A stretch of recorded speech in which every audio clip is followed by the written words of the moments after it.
theological differences between the Latin Rite Church and the Eastern Rite Churches have led to the different views on the theology of the Trinity. The Trinity is God. It is the generic terminology of the Christian God. Yet, the Trinity is a mystery.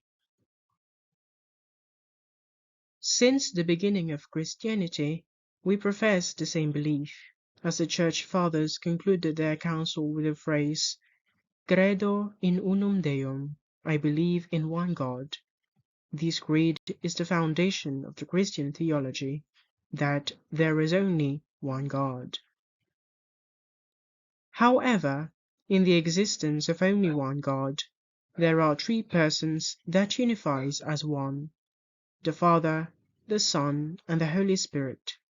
These three persons are truly distinct from one another.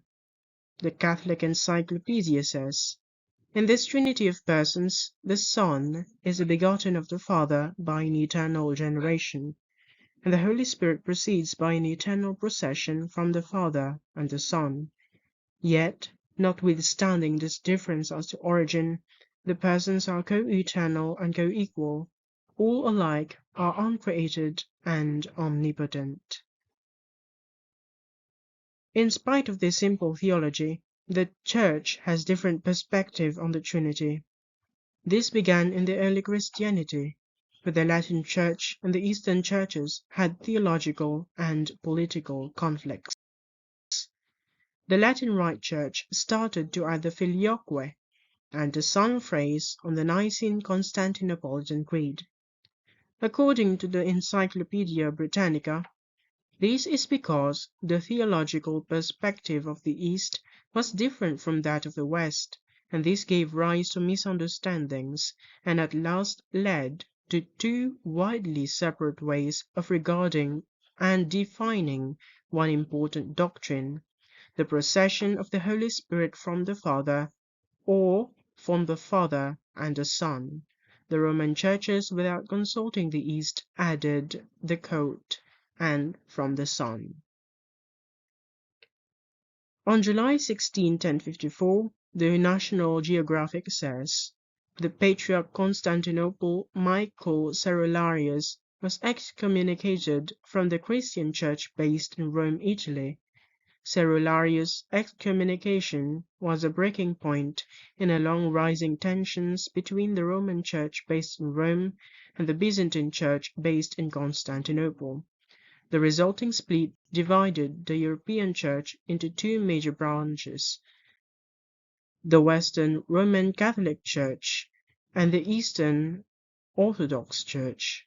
This split is known as the Great Schism, or sometimes the East-West Schism, or the Schism of 1054. The schism led the two separate churches to have different dogmas regarding the Trinity. Firstly, the Roman Catholic Church believes, according to the Catechism of the Catholic Church, the apostolic faith concerning the Spirit was confessed by the Second Ecumenical Council at Constantinople. We believe in the Holy Spirit, the Lord and Giver of life, who proceeds from the Father. By this confession, the Church recognizes the Father as the true source of and origin of the whole divinity, but the eternal origin of the Spirit is not unconnected with the Son's origin. The Holy Spirit, the third person of the Trinity, is God, one and equal with the Father and the Son, one of the same substance and also of the same nature. Yet he is not called the Spirit of the Father alone, but the Spirit of both the Father and the Son.